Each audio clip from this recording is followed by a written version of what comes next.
एक बार फिर से आप सभी का स्वागत है मेरे प्यारे दोस्तों आपके अपने यूट्यूब चैनल पर। मेरे प्यारे दोस्त, अगर आप एमए फर्स्ट ईयर में हैं और आपने होम साइंस अर्थात गृह विज्ञान ले रखा है तो इस वीडियो को पूरा देखिएगा, क्योंकि वीडियो जो है आपके लिए काफ़ी ज़्यादा इंपॉर्टेंट होने वाला है और वीडियो में जो है काफ़ी ज़्यादा मज़ा भी आने वाला है।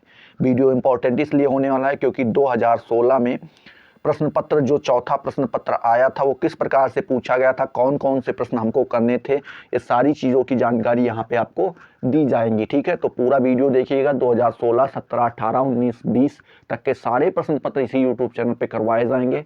बस आपको क्या करना है, यूट्यूब को सब्सक्राइब करके ऑल वाला बेल आइकन टच कर लेना है, जिससे आपको सारी नोटिफिकेशन मिलती रहें और आप उनसे लगातार लाभान्वित होते रहें। ठीक है, चलिए वीडियो को स्टार्ट करते हैं। चौथे प्रश्न पत्र का नाम है ग्रामीण समाज शास्त्र। अब ध्यान दीजिएगा, ग्रामीण समाज शास्त्र आपको गृह विज्ञान के अंतर्गत पढ़ना पड़ेगा। हो सकता है कि आपकी यूनिवर्सिटी में चेंज हो, थोड़ा बहुत चेंजमेंट देखने को आपको मिलेगा। ये हो सकता है द्वितीय प्रश्न पत्र या प्रथम में या पांचवें प्रश्न पत्र में या तृतीय प्रश्न पत्र में दे दिया जाए, तो घबराने की जरूरत नहीं है। आप जिस भी यूनिवर्सिटी में पढ़ रहे हो वहाँ पे आप आसपास के जो पुस्तक भंडार होते हैं, जिस कॉलेज में पढ़ रहे हो वहाँ के आसपास के जो पुस्तक भंडार होते हैं या फिर बुक स्टॉल्स होती हैं, वहाँ पे आप जा करके पता कीजिए और एमए फर्स्ट ईयर की गाइड होम साइंस की ले लीजिए। उस गाइड में जो सस्ती मिल जाती हैं, ज़्यादा महंगी मिलेंगी नहीं आपको, तो उस गाइड के पहले पेज पे ही आपका पूरा सिलेबस दिया होता है। ठीक है, बस उसी सिलेबस से आप अपने इस सिलेबस को मैच कर लीजिए अगर आपको अच्छा लगे तो। ठीक है, चलिए देखते हैं। जब आप प्रश्न पत्र पाते हैं तो आपके नीचे जो है प्रश्न पत्र को 3 खंडों में बांट दिया जाता है, खंड आ, खंड बा और खंड सा।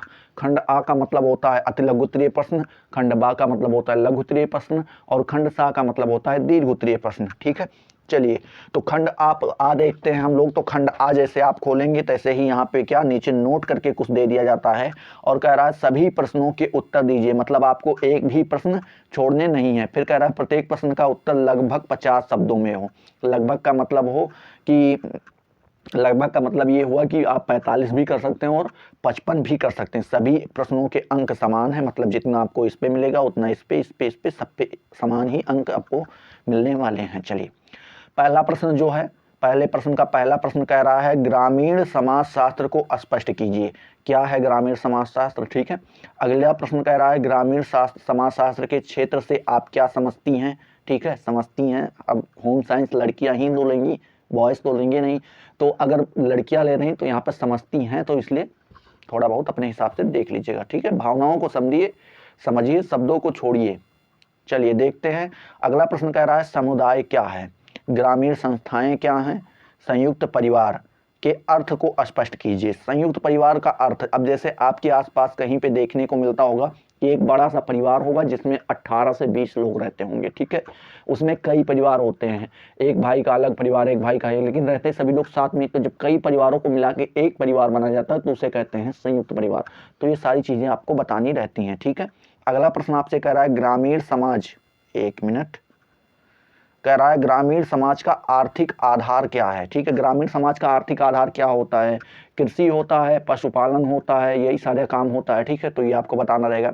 फिर कह रहा है कृषि विपणन क्या, कृषि विपणन क्या है, आपको बताना रहेगा। फिर कह रहा है औद्योगिकीकरण से आप क्या समझती हैं। ठीक है, अगला प्रश्न कह रहा है ग्रामीण नेतृत्व से आप क्या समझती हैं। अगला प्रश्न आपसे पूछ रहा है लघु उद्योग धंधे से आप क्या समझती हैं। ठीक है, तो ये सारी चीजें आपको बतानी रहेंगी।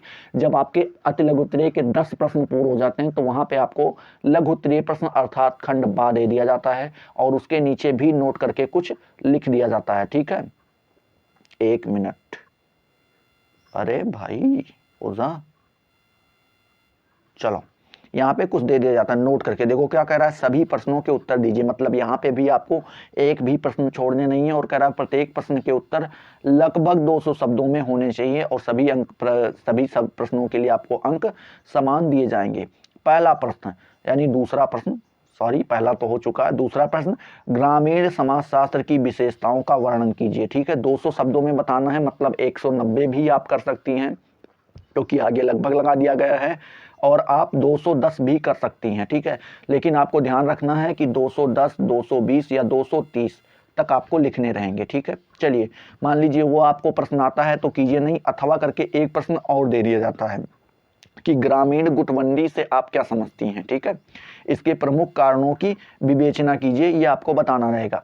इसी प्रकार से तीसरा प्रश्न कह रहा है ग्रामीण समुदाय की विशेषताओं का वर्णन कीजिए। ठीक है, मान लीजिए ये आपको आता है तो कीजिए, नहीं अथवा करके एक और दे रहा है, कह रहा है ग्रामीण और नगरीय समुदाय के में क्या अंतर है, ये आपको बताना रहेगा। ठीक है, चलिए चौथा प्रश्न आपसे पूछ रहा है कि जाति व्यवस्था को परिभाषित कीजिए, इसकी प्रमुख विशेषताओं का उल्लेख कीजिए। ठीक है, मान लीजिए आपको आता है कीजिए, नहीं तो अथवा करके एक प्रश्न और दे रहा है कि संयुक्त परिवार के दोषों को स्पष्ट कीजिए। दोषों को स्पष्ट आपको बताना रहेगा कि जब इकट्ठे सारे लोग हो जाते हैं तो उसमें कौन कौन से दोष उत्पन्न होते हैं, ये आपको क्लेश होता है, झगड़ा भी होता है थोड़ा बहुत कहीं ना कहीं। भाई जब 4 बर्तन रखे जाएंगे, कहावत तो सुनी होगी ना, 4 बर्तन जहाँ होते हैं वहाँ पे थोड़ा खटोर पटोर खन्न होता रहता है। ठीक है, तो आवाजें आएंगी, तो वहाँ पे ये सारी चीजें आपको बताना रहता है। अब उसमें बच्चे जो पलेंगे वो किस प्रकार से होंगे, ये आपको बताना रहेगा। 5वां नंबर प्रश्न आपसे पूछ रहा है कि पंचायत व्यवस्था क्या है। ठीक है, इसकी विशेषताओं का संक्षेप में वर्णन कीजिए। मान लीजिए आपको आता है तो कीजिए, नहीं अथवा करके एक प्रश्न और दे दिया जाता है कि बेरोजगारी की प्रमुख समस्या क्या है। ठीक है, अथवा का मतलब यही हुआ कि या तो आप ये कीजिए या तो ए कीजिए, दोनों में से किसी एक को करना रहेगा, दोनों को नहीं करना है। ठीक है, चलिए 6वां नंबर प्रश्न पूछ रहा है कि किसी विपणन प्रक्रिया का विस्तार में वर्णन कीजिए। मान लीजिए आपको आता है तो कीजिए, नहीं तो अथवा करके एक और दे दिया जाता है कि वर्तमान समय में ग्रामीण शिक्षा पर एक निबंध लिखिए। ठीक है, ग्रामीण शिक्षा पर आपको क्या करना रहेगा, एक निबंध लिखना रहेगा। जब आपके ये 5 प्रश्न लघु उत्तरीय के समाप्त होते हैं तो आपके सामने खंडसार रख दिया जाता है, जिसका मतलब होता है दीर्घ उत्तरीय प्रश्न। और यहाँ पे भी नोट करके दे दिया जाता है कि किन्हीं 2 प्रश्नों के उत्तर देने हैं हमें केवल।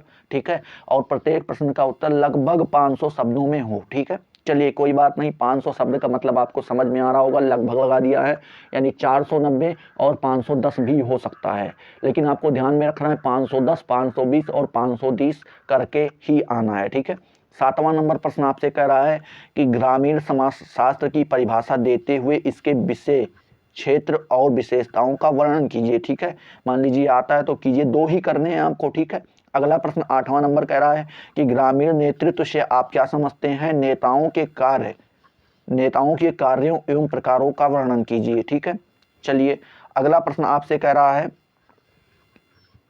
9 नंबर प्रश्न आपसे कह रहा है कि परिवार नियोजन से आप क्या समझते हैं, परिवार नियोजन के महत्व एवं प्रयुक्त साधनों का संक्षेप में वर्णन कीजिए।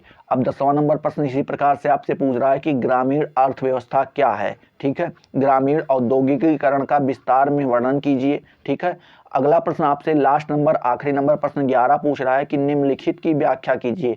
किसकी व्याख्या करना है, तो पहला आपको दे दिया जाता है ग्रामीण समाजशास्त्र का गृह विज्ञान से क्या संबंध है, ये आपको बताना रहेगा। ठीक है, बृहद रूप में। और दूसरा प्रश्न आपसे पूछ रहा है ग्रामीण समस्याएं क्या क्या हैं, ये आपको बताना रहेगा। ठीक है, आई होप ये वीडियो आपको समझ में आई होगी और पसंद में आई होगी। तो अगर वीडियो समझ में आई है, पसंद आई, तो फटाफट वीडियो को लाइक कर दो, अपने दोस्तों के साथ शेयर करो। और अभी तक अगर आपने चैनल को सब्सक्राइब नहीं किया तो सब्सक्राइब करके ऑल वाला बेल आइकन प्रेस कर देना, जिससे आपको सारी नोटिफिकेशन मिलती रहें और आप उनसे लगातार लाभान्वित होते रहें। तो चलिए अगले वीडियो में मिलते हैं, तब तक के लिए जय हिंद, जय भारत।